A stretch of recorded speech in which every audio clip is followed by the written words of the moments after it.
Hi friends, happy Monday. Today is Monday, October 19th, 2020.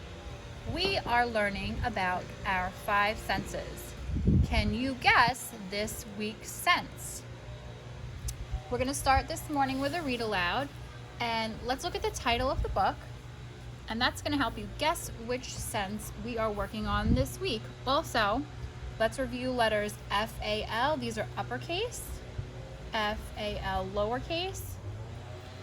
You can search for uppercase and lowercase F-A-L in our morning message or with any print that you have at home.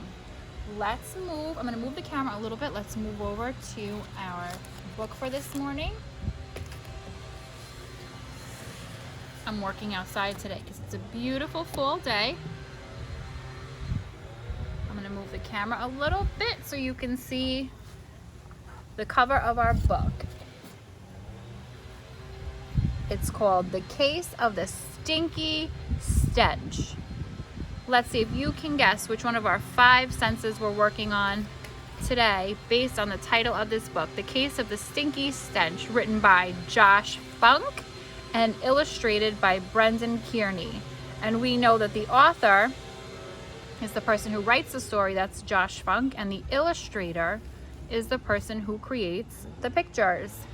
And I love this book. It has super cool illustrations and lots of details. Let's begin.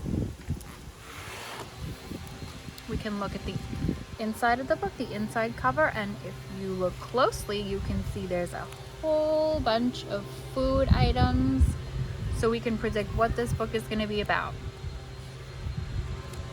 The Case of the Stinky Stench. Back in the kitchen and deep in the fridge, past Trifle Tower across Taco Bridge, on a vacation at Marshmallow Coast, sat Lady Pancake beside Sir French Toast. Knocking down syrup from northern Vermont, over the bridge came Inspector Croissant.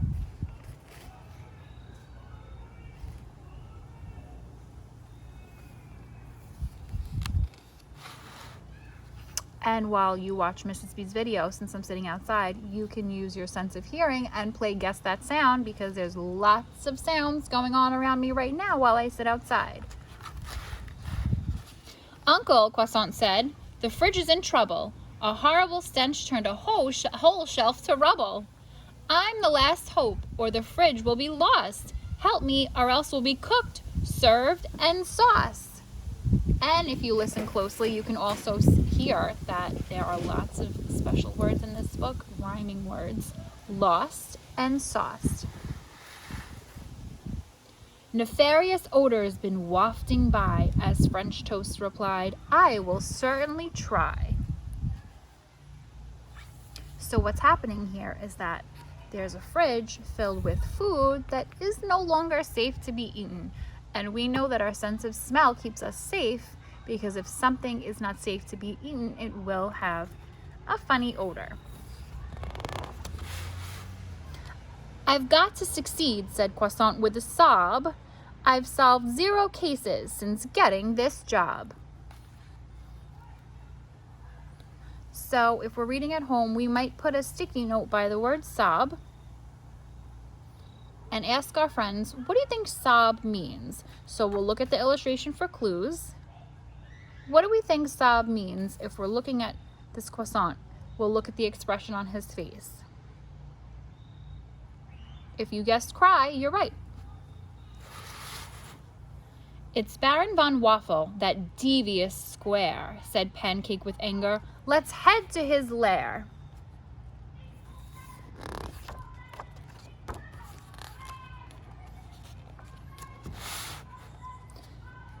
They started their search crossing Salsa Ravine and lumbered through smog around Mount Everbean. Slowly they crept to the Onion Ring Cave. Baron von Waffle, said Toast, you old knave.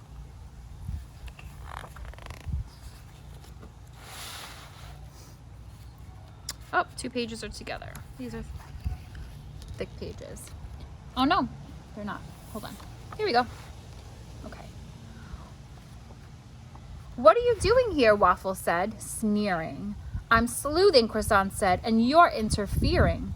What do you know about smells that are vicious?" "Nothing," said Waffle. "My home smells delicious."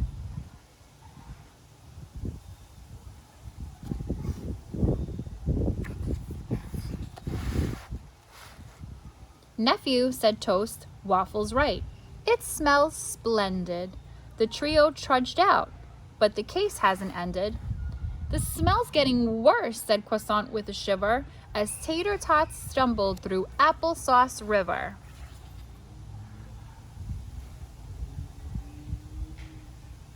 Another fun activity for reading detailed picture books: invite your child to look at the pictures during a picture walk and create their own story. Ask them to tell you what they think the story is about, what they think is happening on the pages, or you can even open the book just like this to 2 pages and ask them to create their own story.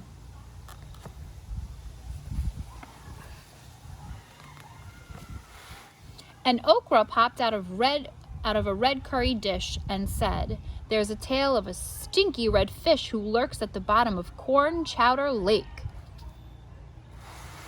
"Great," said Croissant as he tripped by mistake. Lake and steak.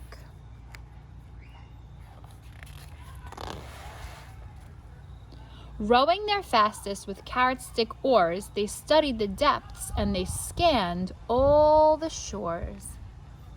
"Ahoy!" cried Croissant. "A red herring right there!" At last they'd unraveled this stinky affair.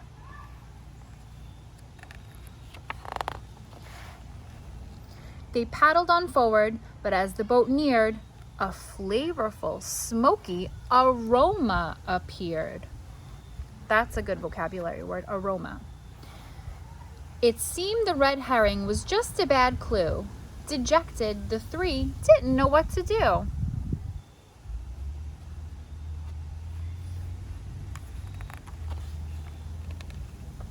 "It's time to give up," Pancake said with remorse. "No," said Croissant, "I'll discover the source." Inspector Croissant took a mighty big whiff. The odor is coming from Casserole Cliff.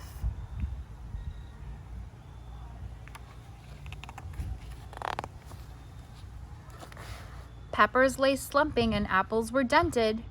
Plums shrank to prunes and the beans had fermented.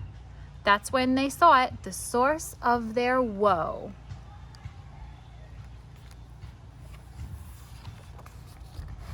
A moldy old fruitcake from 8 months ago.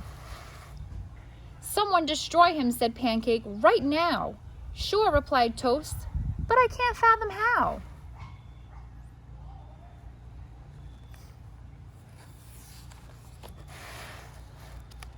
The fruitcake just cowered alone, looking scared. "Life isn't all bowls of cherries," he shared. I entered the fridge, but then soon was forgotten. Slowly I crumbled, and now I'm just rotten.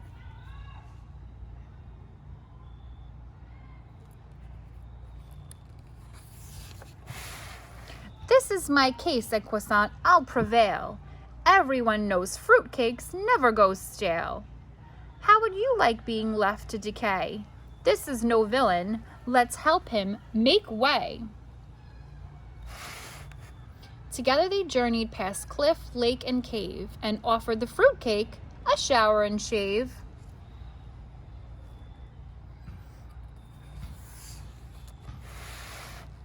Soon the old fruitcake was fresh as could be. "What's that delectable smell?" asked Miss Bree.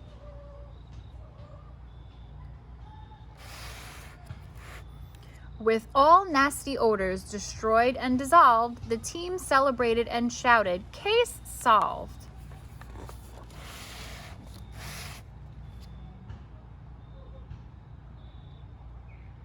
I love the illustrations in this book, and this is another opportunity to look at facial expressions and discuss how people might be feeling according to the looks on their faces. This book is filled with rich vocab and an opportunity to explore the descriptive language that we can use to describe smells, because generally We ask how things smell, and a child will say yummy or yucky, but this is the perfect opportunity to go on a smell hunt. There's a bunch of language we can use to describe smells, from earthy to woody, from citrus to vinegar, from pungent, which means strong, to perfumey, to floral. I'm going to attach a link. I'm actually going to attach a couple of different links from YouTube and otherwise to the email today and underneath the video to explore some of the concepts that we talk about for Monday's video today. So I challenge you to go on a smell hunt. Once you read about the descriptive language, ask your child to describe the smells that they're smelling, whether you're cooking or you're taking a walk outside. Not all smells are pleasant, not all smells are bad, and it's important to note that we all have different opinions on what smells pleasant and what smells bad. And I will include a video on explaining how smells work. And just like ears, when we hear things, there's two parts of our body that are working. It's our ears and our brain. So for smells, our brain is what tells us what we're smelling and not our nose. So click the links below to learn more about smell, and we look forward to exploring with you. Have a great day.